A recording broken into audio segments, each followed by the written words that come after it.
پیارے دوستو، بنی اسرائیل میں دو میاں بیوی رہا کرتے تھے۔ اس شخص کی بیوی بہت ہی نیک پاک باز تھی، یعنی اللہ والی تھی۔ اس شخص کے ساتھ اس کا ایک بھائی بھی تھا۔ ایک بار وہ شخص سفر پر جانے لگا تو اپنے بھائی سے اس نے وعدہ لیا کہ تم میری نیک پرہیزگار بیوی کی دیکھ بھال کرو گے۔ اس نے ہاں میں سر ہلایا اور اقرار کر لیا، یقین دلاتے ہوئے کہا کہ بھائی جان، آپ بے فکر ہو کر سفر پر جائیں، آپ کو کسی قسم کی کوئی شکایت نہیں ہوگی، میں آپ کی جوزہ کا خیال رکھوں گا۔ چنانچہ وہ شخص بے فکر ہو کر سفر پر روانہ ہو گیا۔ وہ اللہ والی، اللہ سے ڈرنے والی عورت تھی۔ ایک دن اس کے شوہر کا بھائی اس کے پاس آیا۔ اس کے حسن و جمال کو دیکھ کر اس کی آنکھوں پر غفلت کا پردہ ڈل گیا۔ شیطان اس پر آ چکا تھا۔ وہ اپنے بھائی کی بیوی پر عاشق ہو گیا اور اپنے بھائی سے کیے ہوئے وعدے کو توڑ کر اس کی بیوی سے کہا کہ میرے ساتھ گناہ کر لو۔ بھائی کون سا دیکھ رہے ہیں، وہ تو یہاں پر ہے ہی نہیں، میرے ساتھ مل کر زنا کاری کرو۔ وہ اللہ والی پاک دامن با حیا عورت تھی۔ اس نے کہا شوہر نہیں دیکھ رہا، لیکن اللہ تو دیکھ رہا ہے، میں ایسا ناپاک کام کبھی نہیں کر سکتی۔ جب وہ اپنی کوشش میں ناکام ہونے لگا تو دھمکی دیتے ہوئے کہا، اگر تو نے میری نہ مانی تو میں تمہیں ہلاک کر دوں گا۔ اس نیک عورت نے کہا کہ اللہ پاک کی قسم، میں تمہاری گناہ بھری دعوت ہرگز قبول نہیں کروں گی، تم جو چاہے کر لو۔ پاک دامن عورت کے اس انداز کو دیکھ کر وہ تو خاموش ہو گیا، لیکن جب اس کا بھائی سفر سے واپس آیا تو اس نے اپنے بھائی سے کہا کہ میرے بھائی، جانتے ہو تمہاری بیوی نے تمہارے جانے کے بعد کیا گول کھلایا ہے؟ سنو، یہ مجھ سے بدکاری کیا کرتی تھی اور مجھے دعوت گناہ دیا کرتی تھی۔ تمہاری بیوی بڑی بدچلن عورت ہے۔ بھائی کی یہ باتیں سن کر شوہر کو بڑا غصہ آیا۔ اس نے کہا، جانتے ہو تم کیا کہہ رہے ہو؟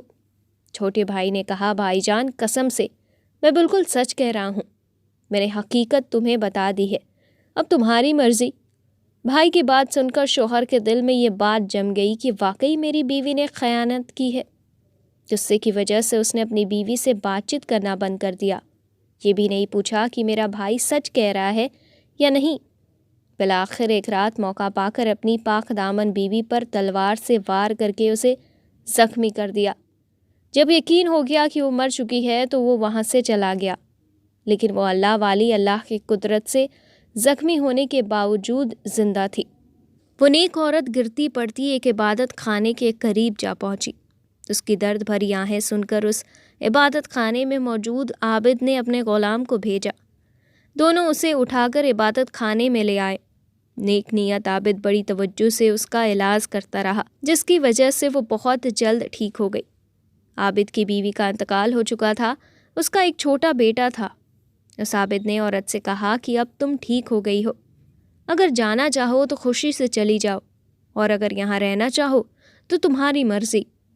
عورت نے کہا کہ میرا تو کوئی ٹھکانہ نہیں ہے، شوہر گھر سے نکال چکا ہے، یعنی مار ہی چکا ہے، میرے پاس کوئی ٹھکانہ نہیں ہے، میں یہیں رہنا چاہتی ہوں۔ اس عابد نے اپنا بچہ اس کے حوالے کر دیا۔ وہ نیک عورت محبت سے اس بچے کی پرورش کرنے لگی۔ عابد کا جو غلام تھا، اس عورت کے حسن کو دیکھ کر اس کی نیت بھی خراب ہو گئی، وہ بھی اس کے ساتھ گناہ کرنا چاہتا تھا اور وہ موقع کی تلاش میں رہنے لگا۔ ایک دن اس نے اپنی نیت کا اظہار کرتے ہوئے اس پاک دامن عورت کو بدکاری کی طرف بلایا اور کہا کہ تو میری بات مان لے اور میری خواہش پوری کر دے، ورنہ میں تجھے مار دوں گا۔ خوف خدا رکھنے والی اس نیک عورت نے کہا کہ میں ہرگز تیری بات نہیں مانوں گی، تجھے جو کرنا ہے کر لے۔ بدکار غلام اپنی ناکامی پر روتا ہوا دل میں نفرت لیے وہاں سے چلا گیا۔ جس عورت کا کام تمام کر دوں گا۔ رات میں ہر طرف جب رات کا اندھیرا چھا گیا تو وہ غلام عورت کے پاس آیا۔ بچہ اس کی گود میں رو رہا تھا اور وہ اسے بہلا رہی تھی۔ ظالم غلام نے تیزی سے اس بچے پر حملہ کیا اور اس کی گردن کو کاٹ دیا۔ چند ہی لمحوں میں اس بچے نے تڑپ تڑپ کر جان دے دی۔ غلام دوڑ کر عابد کے پاس گیا اور کہا، حضور، کیا آپ جانتے ہیں آپ کے اس مہمان عورت نے کیا کارنامہ کیا ہے؟ کیا آپ کو معلوم ہے کہ اس نے آپ کے بچے کے ساتھ کیا سلوک کیا ہے؟ آپ نے اس پر احسان کیا، لیکن اس نے آپ کے بچے کے ساتھ بہت برا سلوک کیا۔ عابد غلام کی بات سن کر بہت حیران اور پریشان ہوا اور کہا، بتا تو صحیح، اس نے میرے بچے کے ساتھ کیا کیا ہے؟ غلام نے کہا کہ حضور، اس نے آپ کے لاڈلے بچے کو تو ذبح ہی کر ڈالا ہے۔ اگر یقین نہیں آتا تو چل کر خود اپنی آنکھوں سے دیکھ لو۔ وہ عابد دوڑتا ہوا وہاں پہنچا تو دیکھا واقعی بچے کا گلا کٹا ہوا ہے اور اس کا جسم خون میں لت پت ہے۔ اس عابد نے اس عورت سے پوچھا کہ میرے بچے کا تم نے یہ کیا کر دیا؟ اس نے کہا کہ میں نے اس کے ساتھ کچھ نہیں کیا، بلکہ آپ کے اس غلام نے مجھے گناہ کی دعوت دی۔ جب میں نے انکار کیا تو اس نے بچے کا قتل کر دیا۔ میں اس معاملے میں بالکل بے قصور ہوں۔ اس عابد نے کہا کہ اللہ کی بندی، تو نے اپنے معاملے میں مجھے شک میں مبتلا کر دیا ہے۔ میں نہیں چاہتا کہ تو اب میرے ساتھ رہے۔ یہ 50 دینار لے اور جہاں چاہے چلی جا، یہ دینار تیری ضروریات میں کام آئیں گے۔ عورت نے 50 دینار لیے اور اللہ کی رحمت سے امید لگائے اندیکھی منزل کی طرف چل دی۔ ایک بستی کے قریب سے گزری تو دیکھا کہ مجمع لگا ہوا ہے، یعنی لوگوں کی بھیڑ ہے، اور ایک شخص کو پھانسی دینے کے لیے لایا جا رہا ہے۔ بستی کا سردار بھی وہیں پر موجود ہے۔ عورت سردار کے پاس گئی اور کہا، کیا ایسا ہو سکتا ہے کہ تم مجھ سے 50 دینار لے لو اور اس شخص کو آزاد کر دو؟ سردار نے کہا، کیوں؟ اس نے کہا کہ بس یوں ہی۔ بستی کے سردار نے کہا کہ لاؤ، رقم میرے حوالے کرو۔ عورت نے وہ 50 دینار دیے تو سردار نے قیدی کو رہا کر دیا۔ وہ قیدی اس پاک دامن کے پاس آیا اور کہا کہ میری جان بچا کر تو نے احسان کیا ہے۔ آج تک کسی نے مجھ پر ایسا احسان نہیں کیا۔ اب میں تیری خدمت کروں گا یہاں تک کہ موت ہمارے درمیان جدائی کر دے۔ چنانچہ وہ شخص اس عورت کو لے کر سمندر پر پہنچا۔ کشتی چلنے کو تھی، وہ دونوں کشتی میں سوار ہو گئے۔ عورت بے حد ہی حسین تھی۔ اس کا حسن و جمال دیکھ کر سارے مسافر حیران رہ گئے۔ وہ عورتوں والے حصے میں بیٹھ گئی۔ لوگوں نے قیدی سے کہا کہ یہ حسین و جمیل عورت کون ہے؟ اس آدمی نے یہ نہیں کہا کہ اس عورت نے میری جان بچائی ہے، بلکہ اس نے کہا کہ میری کنیز ہے، میں نے پیسے دے کر اسے خریدا ہے۔ کشتی میں موجود ایک شخص جو اس عورت کے حسن میں گرفتار ہو چکا تھا، اس نے کہا کہ کیا تم اپنی کنیز کو فروخت کرو گے؟ اس نے کہا کہ میں اسے بیچنا نہیں چاہتا، کیونکہ یہ مجھ سے بہت زیادہ محبت کرتی ہے۔ جب اسے معلوم ہوگا کہ میں نے اسے بیچ دیا ہے تو اسے میری طرف سے بہت تکلیف پہنچے گی۔ اس نے مجھ سے وعدہ لیا ہے کہ میں اسے کبھی نہیں بیچوں گا۔ مسافر نے کہا کہ تم مجھ سے منہ مانگی رقم لے اور خاموشی سے چلا جا، تجھے کیا ضرورت ہے کہ تو اسے بچائے؟ لالچی اور احسان فراموش دھوکے باز قیدی نے مال کے بوال میں پھنس کر مسافر سے بہت سا مال لیا اور کشتی سے خاموشی سے اتر گیا۔ اس مسافر نے اس کشتی میں موجود تمام مسافروں سے کہہ دیا کہ میں نے اس عورت کو خریدا ہے، اب کوئی بھی مجھ پر بلا وجہ کا الزام نہیں لگائے گا۔ جب مسافر کو یقین ہو گیا کہ اس کا مالک جا چکا ہے، اب واپس نہیں آ سکتا، تو وہ عورت کے پاس آیا اور کہا کہ آج سے تم میری ملکیت ہو، میں نے تمہیں خرید لیا ہے۔ عورت نے کہا کہ اللہ کا خوف کر، تو نے مجھے کیسے خرید لیا جبکہ میں آزاد ہوں اور کسی کی ملکیت میں نہیں؟ مسافر نے کہا کہ ان باتوں کو چھوڑ، تیرا مالک تجھے بیچ کر یہاں سے جا چکا ہے، اب نہ تو اپنے مالک کے پاس جا سکتی ہے، نہ ہی وہ رقم واپس کر سکتی ہے جو تیرے مالک نے مجھ سے لی ہے۔ میں نے بہت مال دے کر تجھے خریدا ہے اور تمام مسافر اس پر گواہ ہیں، اگر یقین نہیں آتا تو ان سے پوچھ لو۔ مسافروں نے کہا کہ اس نے واقعی تجھے خریدا ہے، ہم سب اس بات پر گواہ ہیں۔ پاک دامن عورت نے کہا کہ تمہارا دماغ خراب ہو گیا ہے، اللہ سے ڈرو، اللہ کی قسم میں آزاد ہوں، آج تک کبھی کوئی میرا مالک نہیں بنا، میں کسی کی کنیز نہیں جو کوئی مجھے بیچے گا، اس معاملے میں اللہ سے ڈرو۔ لوگوں نے اس مسافر سے کہا کہ یہ اس طرح باز نہیں آئے گی، اس کے ساتھ جو سلوک کرنا ہے کر ڈال، خود ہی مان جائے گی۔ یہ سن کر مسافر اس کی طرف بڑھا۔ جب اس عورت کو اپنی عزت کا خطرہ محسوس ہوا تو اس نے کشتی والوں کے لیے بد دعا کی۔ اچانک کشتی ان سب کو لے کر ڈوب گئی، سب کے سب غرق ہو گئے اور کشتی کے تختے پر عورت کے علاوہ اور کوئی باقی نہ بچا۔ اس ملک کا بادشاہ اپنے لوگوں کے ساتھ ساحل سمندر پر آیا ہوا تھا۔ تمام لوگ خوشیاں منا رہے تھے۔ جب بادشاہ نے کشتی کو ڈوبتے ہوئے دیکھا تو فوراً تیراک سپاہیوں کو حکم دیا کہ جلدی سے جلدی کشتی والوں کی مدد کو پہنچو۔ سپاہی گئے تو انہیں اس نیک عورت کے علاوہ کوئی اور زندہ نہ ملا۔ وہ اسے لے کر بادشاہ کے پاس آئے۔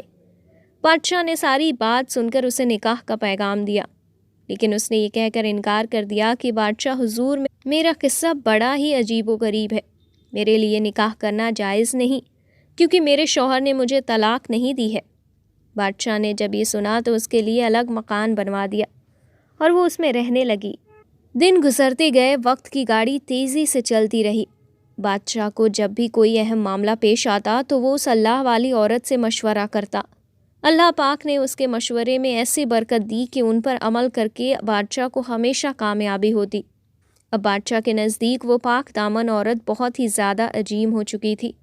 جب بادشاہ کی موت کا وقت قریب آیا تو اس نے اپنے بازروں، مشیروں اور رعایا کو جمع کر کے کہا کہ اے لوگو، تم نے مجھے کیسا پایا میں چاہتا ہوں اپنے بعد اس نیک سیرت عورت کو تم پر مالکہ مقرر کر دو۔ بادشاہ کے حکم پر لبیک کہتے ہوئے سب نے کہا بادشاہ سلامت، جیسا آپ چاہتے ہیں انشاءاللہ ویسا ہی ہوگا۔ چنانچہ بادشاہ نے اس با حیا پاک دامن عورت کے حوالے پورے ملک کی سلطنت کی اور اس کا انتقال ہو گیا۔ اس نے ملکہ بنتے ہی اعلان کر دیا کہ پورے ملک کے لوگ بیعت کے لیے جمع ہو جائیں۔ حکم ملتے ہی ملک کے گوشے گوشے سے لوگ نئے بادشاہ یعنی نئی ملکہ کی بیعت کے لیے جمع ہو گئے۔ بیعت کا سلسلہ شروع ہوا۔ جب اس کے شوہر اور دیور آئے تو حکم دیا ان دونوں کو الگ کھڑا کر دو۔ پھر وہ شخص آیا جسے پھانسی دی جا رہی تھی اور جس نے اس نیک عورت کو بیچ دیا تھا۔ ملکہ نے حکم دیا کہ اسے بھی ان دونوں کے ساتھ کھڑا کرو۔ پھر نیک سیرت عابد اور اس کا بد کردار غلام آیا تو انہیں بھی لوگوں سے الگ کر دیا گیا۔ جب تمام لوگ اس کے بیعت لے چکے تو مالکہ نے ان پانچوں کو اپنے پاس بلایا اور اپنے شوہر سے کہا کہ کیا تم مجھے پہچانتے ہو؟ اس نے کہا کہ آپ ہماری ملکہ ہیں۔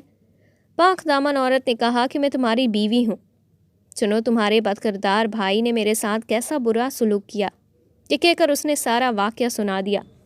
میں آج بھی پاک دامن اور محفوظ ہوں۔ اب بتاؤ کہ تمہارے اس بد کردار بھائی کے ساتھ کیا کیا جائے؟ اس کے شوہر نے کہا کہ اسے پھانسی دے دو، میرے سامنے پھانسی دو۔ اس کے کہنے پر اسے پھانسی کا حکم دے دیا گیا۔ پھر عابد کے پاس آ کر اس نے کہا کہ اگر آپ کی کوئی حاجت ہو تو بتاؤ، میں وہی عورت ہوں جو آپ کے پاس زخمی حالت میں آئی تھی۔ آپ کی بیٹی کو دراصل میں نے نہیں بلکہ اس ظالم غلام نے قتل کیا ہے اور مجھ پر بد کرداری کا الزام لگایا ہے۔ آپ کیا چاہتے ہیں؟ اس نے کہا کہ اس کو بھی پھانسی دی جائے۔